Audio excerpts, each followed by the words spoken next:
तो हेलो, कैसे हैं आप सब? बढ़िया।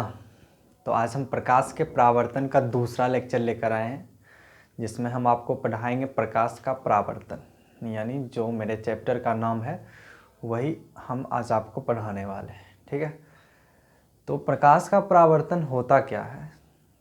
तो देखिए, वैसे अगर सिंपल भाषा में बोलें, एक लाइन में इसका जवाब दें तो प्रकाश का परावर्तन मतलब प्रकाश का किसी सतह से टकराकर लौटना प्रकाश का परावर्तन है। जैसे आपने कभी आईने को लेकर धूप में गए होंगे, और वहाँ पे क्या होता है, जब आप आईना को धूप में लेकर जाते हैं तो क्या होता है, चमकने लगता है आईना।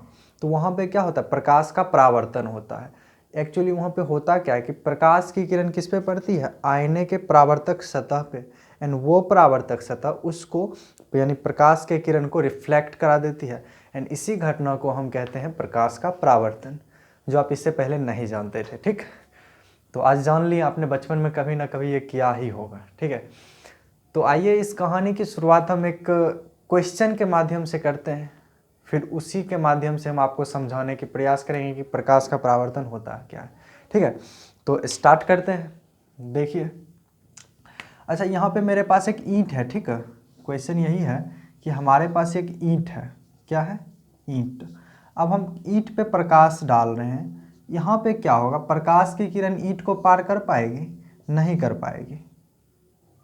आप जब ईंट पे प्रकाश डालिएगा तो प्रकाश की किरण ईंट को नहीं पार कर पाएगी, फिक्स है।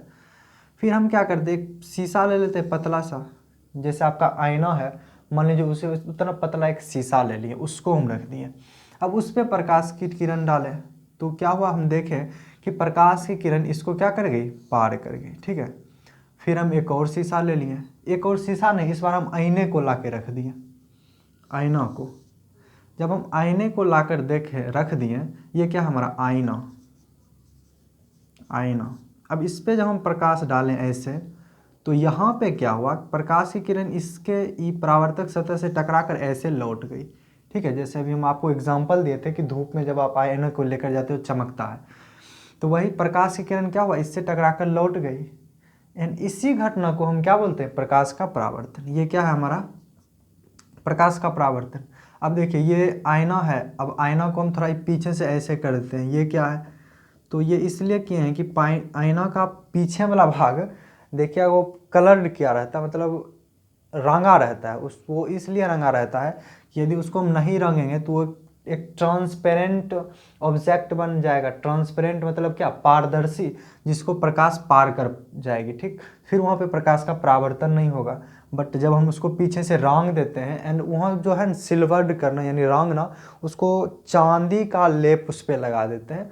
एंड चांदी का लेप इसलिए लगाते हैं कि क्योंकि चांदी सबसे अच्छा परावर्तक सतह माना जाता है। ठीक ठीक, तो उस पर जब आप लाइट डालते हैं तो वो उसको परावर्तन करता है, उसको फिर लौटा देता है। ठीक, उससे टकराकर लाइट लौट जाती है। ठीक है, इसीलिए हम इसको पेंट कर देते हैं। तो ये समझिए आपका आईना है। ठीक, अब थोड़ी है कि आईना हमारा हमेशा प्लेन होगा, नहीं होगा, उभरा खबरा भी हो सकता है, ऐसा भी। अब इसको भी, ये भी एक आईना है। ठीक, बतलिए उभरा खबरा है, यहाँ हम पीछे से पेंट, मतलब ये जो लकी डॉट डॉट खींच रहे हैं, इसका मतलब है कि पिछला वाला भाग पेंट हुआ है। ठीक, अब यहाँ पे क्या होगा, यहाँ पे भी प्रकाश की किरण ऐसे आई, ऐसे चली गई। ठीक है, यहाँ भी ऐसे आई, ऐसे चली गई। ठीक है, तो यहाँ भी प्रकाश का परावर्तन होगा, यहाँ भी होगा। अब देखिए क्या हुआ कि हम बोले कि प्रकृति, ये जो परावर्तक सतह है, ये हमारा क्या है, परावर्तक सतह, इसको इंग्लिश में रिफ्लेक्टर बोलते हैं, रिफ्लेक्टर। ठीक है, तो हम क्या किए, परावर्तक सतह के प्रकृति के अनुसार हम रिफ्लेक्शन को दो भाग में बांट दिए, प्रकाश के परावर्तन को दो भाग में बांट दिए। पहला, हम बोले कि जब हमारा सरफेस पूरे प्लेन होगा, यानी ये जो परावर्तक सतह है पूरे प्लेन होगा, एंड वहाँ पर जो परावर्तन होगा उसको हम बोलेंगे नियमित परावर्तन। तो ये हमारा क्या है, नियमित परावर्तन, नियमित परावर्तन, रेगुलर रिफ्लेक्शन।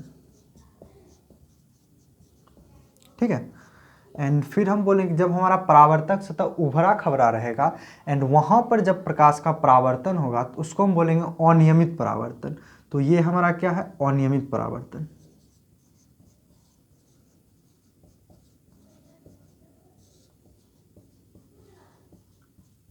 ठीक है, इरेगुलर रिफ्लेक्शन।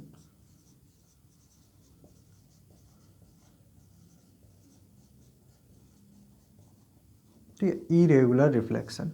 अब देखिए आप कह सकते हैं कि समतल दर्पण में जो परावर्तन होता है वो कौन सा परावर्तन है, नियमित परावर्तन है। ठीक है, वही उसके बाद आप पढ़िएगा उत्तल अवतल दर्पण, तो एक अनियमित हो जाता है क्योंकि वहाँ पे जो हमारा सरफेस है वो प्लेन नहीं रहता है। ठीक है, मतलब पूरे समतल नहीं है। ठीक, समतल नहीं मतलब पूरे प्लेन नहीं है। ठीक है, तो इसको मिटा दें। अब हम चलेंगे कि समतल दर्पण यानी आईनों में प्रकाश का परावर्तन कैसे होता है, उसके ऊपर बात करेंगे, उसी को इन डिटेल पढ़ेंगे। ठीक है, इस लेक्चर में। एंड उसी में हम प्रकाश के परावर्तन का परिभाषा भी लिखाएंगे। मिटा दें इसको, इसको आप नोट कर लीजिए, मिटा देते हैं, मिटा दें।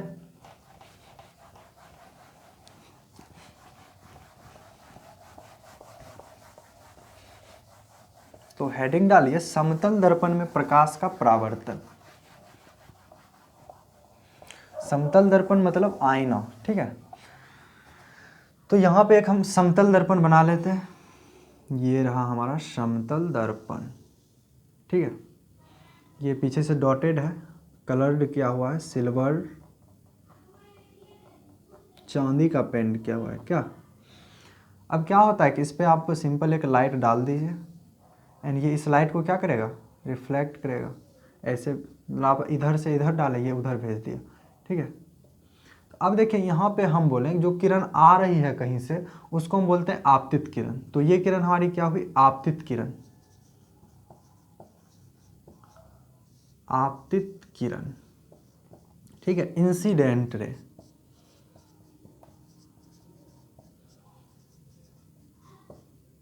ठीक है, इंसिडेंट रे। अब जो किरण इससे टकराकर लौट रही है उसको हम बोलते हैं परावर्तित किरण। तो ये किरण हमारा परावर्तित किरण।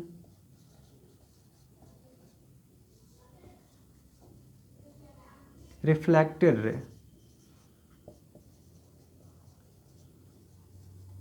ठीक है, इसको हम इंग्लिश में रिफ्लेक्टेड रे बोलते हैं।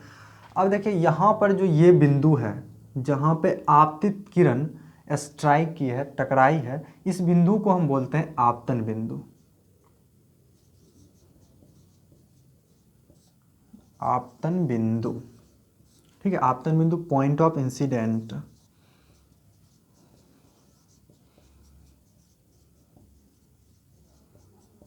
ठीक है, अब हम क्या करते हैं अपनी मर्जी से इस आपतन बिंदु पे एक लंब डाल देते हैं।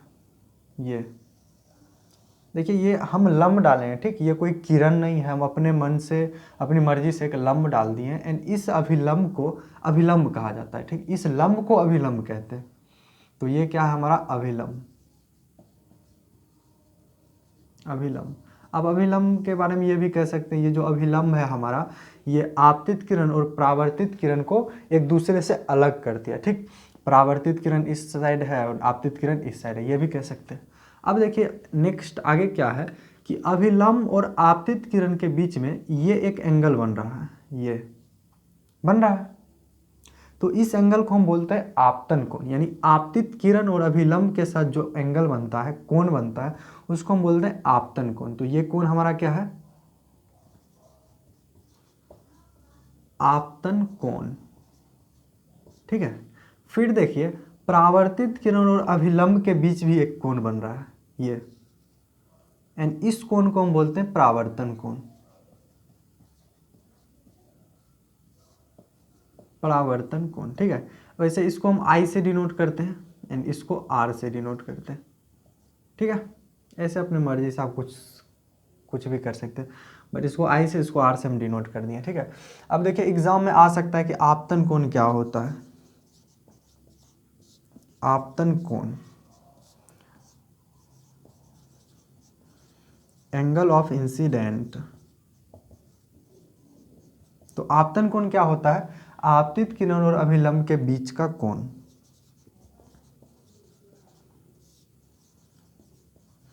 आपतित किरण तथा अभिलंब के बीच का कोण क्या हुआ? आपतन कोण। ठीक है, अब दूसरा क्या है? परावर्तन कोण। परावर्तन कोण यानी एंगल ऑफ रिफ्लेक्शन।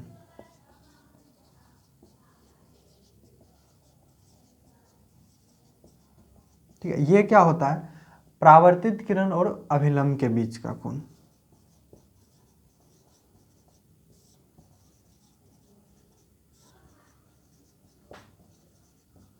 अभिलंब को इंग्लिश में नॉर्मल बोलते हैं। ठीक है,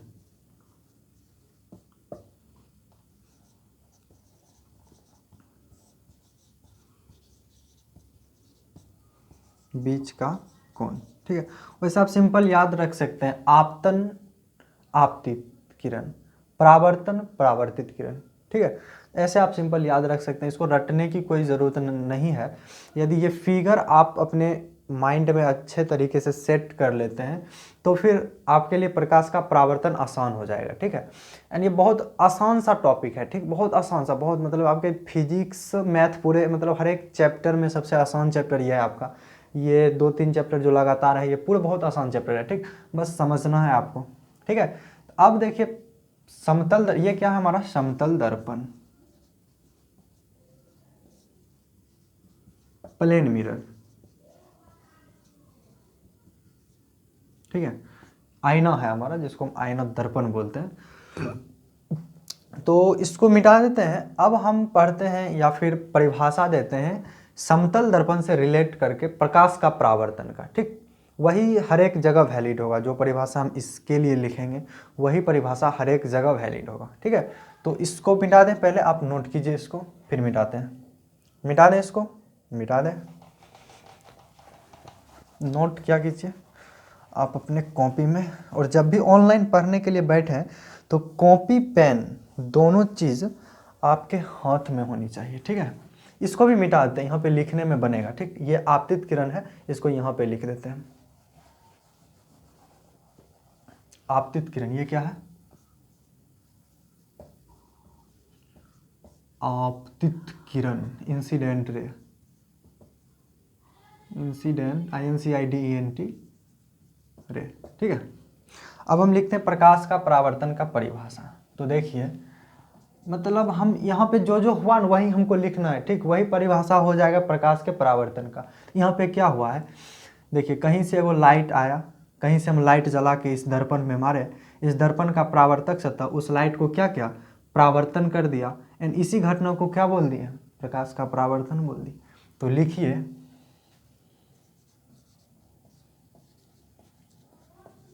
जब प्रकाश की किरण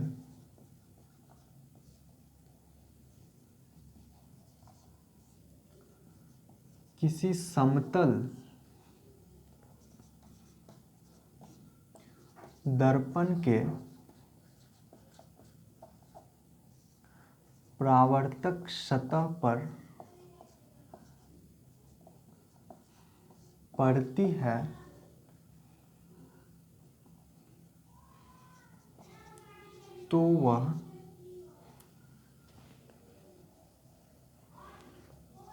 तो यह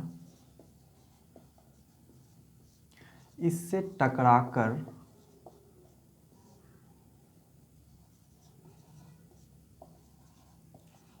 कुछ विशेष नियमानुसार वापस अपने ही माध्यम में लौट जाती है, माध्यम में लौट जाती है। एंड इसी घटना को क्या बोलते हैं हम? प्रकाश का परावर्तन बोलते हैं, यानी रिफ्लेक्शन ऑफ लाइट बोलते हैं। ठीक है, क्या हम क्या बताएं आपको? जब प्रकाश की किरण, कहीं से आती हुई प्रकाश की किरण किसी समतल दर्पण के परावर्तक सतह पे पड़ती है तो यह इससे टकराकर कुछ विशेष नियमानुसार क्या होती है? परावर्तित होती है या फिर वापस लौट जाती है। इसी घटना को क्या बोलते हैं हम? प्रकाश का परावर्तन, ठीक है। मतलब जो जो यहाँ पे हुआ वो हम लिख दिए, उसी को बोल दिए प्रकाश का परावर्तन। अब देखिए ये हमेशा मतलब हर एक सरफेस के लिए ट्रू है, ठीक है। अब ऐसा नहीं कि समतल दर्पण में ऐसा होगा, अब ऐसा भी दर्पण रहे तो उसमें भी होगा, कैसा भी हो दर्पण, बस परावर्तक सतह होना चाहिए, वहाँ पे क्या होगा, प्रकाश का परावर्तन होगा। आप ऐसे भी लिख सकते हैं, जब प्रकाश की किरण किसी परावर्तक सतह से टकराती है तो वह उससे टकराकर वापस अपने ही माध्यम में लौट जाती है, ठीक। कुछ विशेष नियमानुसार, यानी इसी घटना को क्या बोलते हैं, प्रकाश का परावर्तन बोलते हैं, ठीक। तो ये डिफिनीशन था प्रकाश के परावर्तन का। अब देखिए यहाँ पे हम एक वर्ड लिखे हैं, कुछ विशेष नियमानुसार। इसका मतलब क्या है, या फिर इसको लिखना बहुत ज़्यादा जरूरी है, ठीक। यदि आप ये सब लिख दिए यानी ये नहीं लिखें तो शायद आई थिंक आपका परिभाषा गलत हो सकता है, ठीक। बट ये लिखना बहुत ज़्यादा जरूरी है, कुछ विशेष नियमानुसार। इसका मतलब समझिए कि कहता है कुछ विशेष नियमानुसार, मतलब ये कि जब परावर्तन होगा तो वहाँ पे कोई ऐसा नियम है जो फॉलो होगा, ठीक। एंड उसी नियम को हम प्रकाश के परावर्तन के नियम से जानते हैं, ठीक है। तो अब पढ़ते हैं प्रकाश के परावर्तन का नियम, यानी ये जो कुछ विशेष नियम है ये क्या नियम है उसी को पढ़ते हैं। एंड उसी नियम को हम बोलते हैं प्रकाश के परावर्तन का नियम, जो दो है। तो आइए दोनों को पढ़ते हैं। पहला नियम है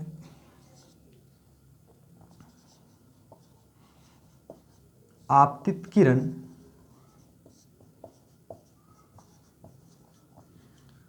परावर्तित किरण तथा आपतन बिंदु पर डाला गया अभिलंब तीनों एक ही समतल में होता है, तीनों एक ही समतल में होता है, ठीक है। एंड दूसरा नियम क्या है हमारा, आपतन कोण परावर्तन कोण के बराबर होते हैं,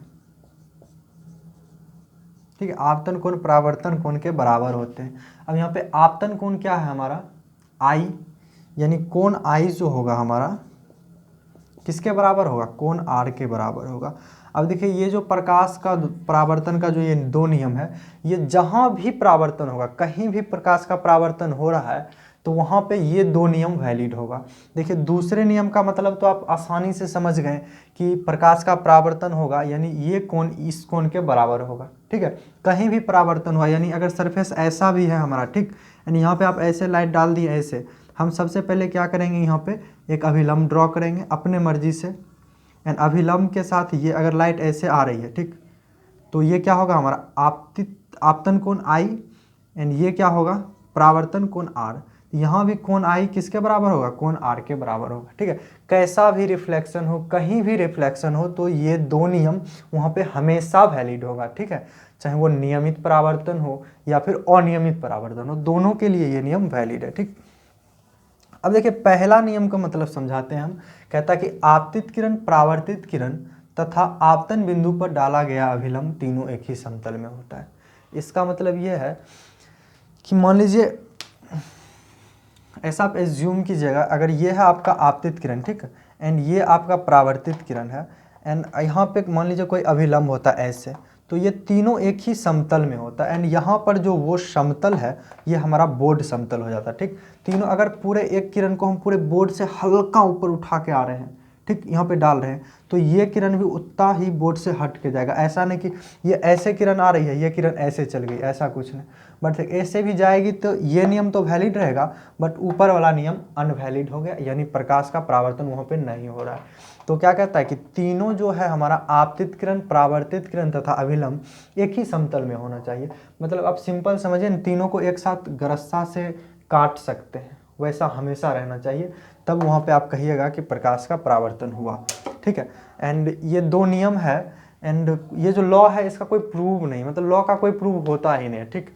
ये एक एक्सपेरिमेंटल डाटा है, वैज्ञानिकों ने एक्सपेरिमेंट किया एंड बार बार करने पे सेम चीज़ आया तो उन्होंने दे दिया नियम कि भाई ये दो नियम है, अगर कहीं पे प्रकाश का परावर्तन हुआ तो ये दो नियम हमेशा वहाँ पे होगा ही होगा। ठीक है, तो इसको आप नोट कीजिए, फिर हम मिटाते हैं।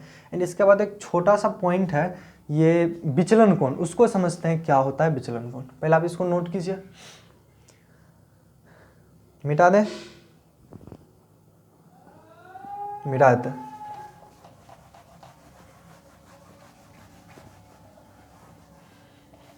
इसको भी मिटा देते हैं, पूरे को साफ करके आप देखते हैं विचलन कोण क्या होता है।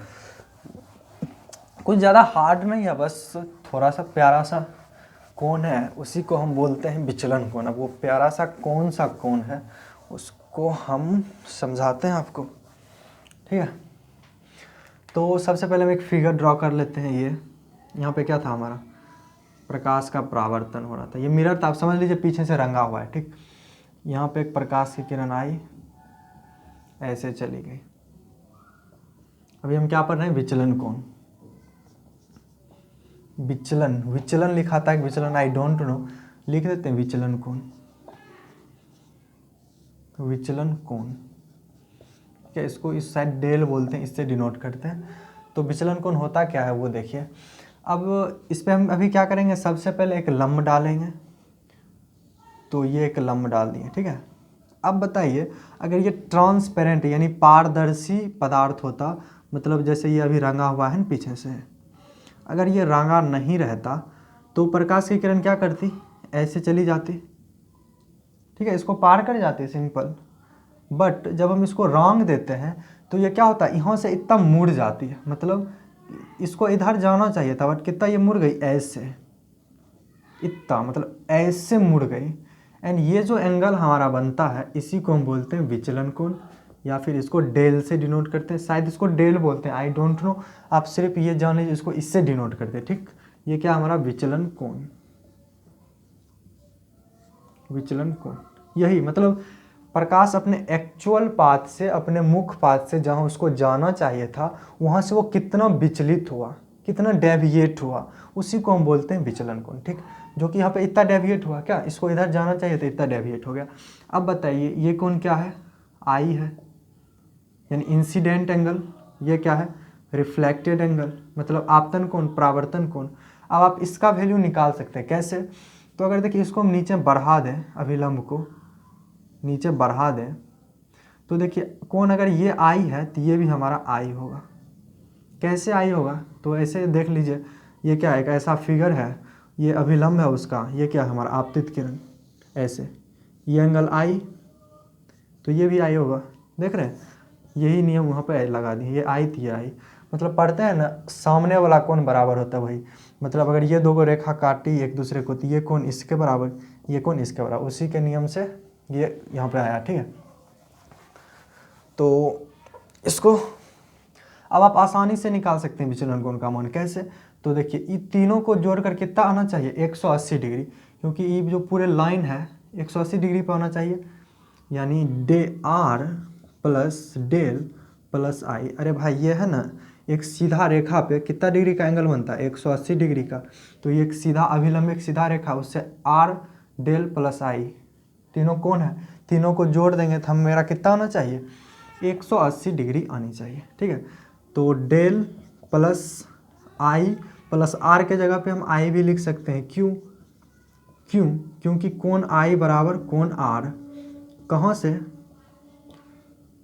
प्रकाश के परावर्तन के नियम से। ठीक है, ये हम लिख सकते हैं, तो डेल प्लस 2i बराबर 180, so del equal to 180 minus 2i, या फिर del equal to 180 minus 2r, क्योंकि i बराबर r होता है, परावर्तन के नियम से आप पढ़ चुके हैं। तो ये हो गया, डेल बराबर कितना आया, 180 माइनस 2i या फिर 180 माइनस 2r। एग्जाम में हो सकता है पूछ ले आपसे, ये आपके बुक में भी शायद नहीं होगा, बट क्या पता पूछ ले, तो आप इसको ऐसे निकाल सकते हैं, इसको विचलन कोण बोलते हैं। अब एक दो क्वेश्चन इस पे करवा देते हैं। ठीक है, मिटा दें, इसको मिटा देते हैं।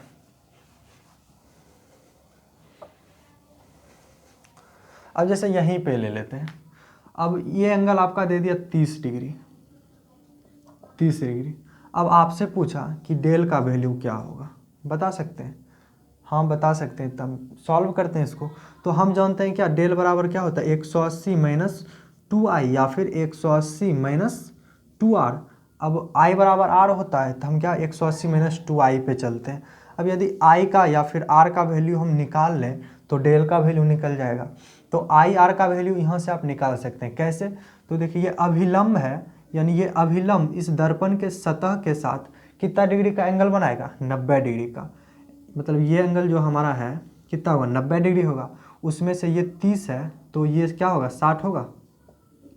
ये एंगल 60 होगा, ये एंगल 60 होगा क्योंकि ये 30 है, ये 30, ये 60, यानी आई का मान कितना आया 60।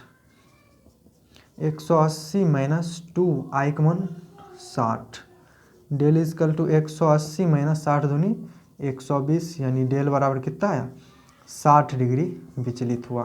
ठीक है, 60 डिग्री विचलित हुआ, ये आया। फिर या तो आपका यहाँ पे आई सीधा दे देता है या फिर कुछ भी दे सकता है। अब डेल का मान दे देगा 60 डिग्री ऐसे, ठीक है, ये नहीं देखे, इसका मान 60 डिग्री दे दिया। अब आपसे पूछ दिया कि आई बराबर क्या होगा, आर बराबर क्या होगा। फिर ये भी आपसे पूछ सकता है कि आपतित किरण का ये दर्पण के सतह के साथ कितना डिग्री के एंगल पे है, मतलब ये एंगल क्या, ये आपतित किरण है, इस ये दर्पण का सतह है, इसके साथ कितना एंगल है, ये भी पूछ सकता है। आप आसानी से निकाल सकते हैं। ठीक, तो एक लास्ट क्वेश्चन कर लीजिए, फिर उसके बाद आप जा सकते हैं। मिटा दें इसको। तो लास्ट क्वेश्चन क्या है हमारा, देखिए ये एक विड्थ है, ठीक, विड्थ नहीं, एक ऐसा गोला है, मतलब खोखला है, अंदर से पूरे वही पेंट किया हुआ है, जहाँ पे यानी ऊपर ऐसा परावर्तक सतह है, ठीक, ऊपर पूरे परावर्तक सतह, इस पर प्रकाश डालिएगा तो परावर्तन हो जाएगा। ठीक है, ऐसा हम मान लेते हैं। तो यहाँ पे क्या किया, हम एक लाइट डाल दिए। ठीक है, ये जो लाइट हम डालें इसके सरफेस के साथ 30 डिग्री के एंगल पे डाल दिए। ठीक, 30 डिग्री के एंगल पे। तो हम आपसे पूछ रहे हैं डेल का मान क्या होगा। सॉल्व कीजिए खुद से। मान लीजिए यहाँ पे एक वृत्त है, मतलब गोला है, उसका केंद्र वो है, तो आप खुद से सॉल्व कीजिए इसको। हम सॉल्व करें, चलिए आप इधर ध्यान दीजिए। तो सबसे पहले हम क्या करेंगे, यहाँ पे अभिलंब डालेंगे। तो अभिलंब वृत्त में अगर मान लीजिए कोई गोला है एंड वहाँ पे जब आप अभिलंब डालते हैं वो उसके केंद्र से पास करता है। तो एक ऐसा अभिलंब डालेंगे जो इसके केंद्र से पास करता है। एंड हम मैथ्स का नियम यहाँ पे लगाएं तो केंद्र से परिधि पर खींची गई रेखा परिधि पे क्या होती है, लंब होती है। यानी ये भी लंब, ये लंब होगा, ये भी पूरे लंब। तो अगर ये 30 है तो ये कितना 60, तब ना 60 30 90। क्यों? क्योंकि ये पूरे लंब है परिधि पे। ठीक, अब ये 60 क्या आया हमारा, आपतन कोण का वैल्यू। क्यों? क्योंकि ये अभिलंब, ये आपतित किरण, तो ये कोण हमारा क्या होगा, आपतन कोण, जो कि 60 डिग्री है। यानी कोण आई बराबर कितना आया 60 डिग्री। यानी मान लेते हैं आर इधर होगा तो आई बराबर आ गया, तब ये भी निकाल सकते हैं। डेल बराबर कितना 180 माइनस 2i। तो डेल बराबर 180 माइनस आई का वैल्यू कितना है 60 डिग्री, 60 दूनी 120। तो डेल बराबर 60 डिग्री आ गया। यानी यदि आपसे एंगल ऑफ रिफ्लेक्शन पूछे यानी कोण आर, यानी परावर्तन कोण का मान, तो वो भी कितना होगा 60 डिग्री। क्यों? क्योंकि कोण आई बराबर कोण आर, कहाँ से, परावर्तन के नियम से। ठीक है, तो आज का लेक्चर हम यहीं पे करते हैं समाप्त। एंड नेक्स्ट लेक्चर में हम बात करेंगे कि प्रतिबिंब क्या होता है, प्रतिबिंब कितने प्रकार के होते हैं। तो पढ़ते रहिए। ऑल द वेरी बेस्ट आप सभी को।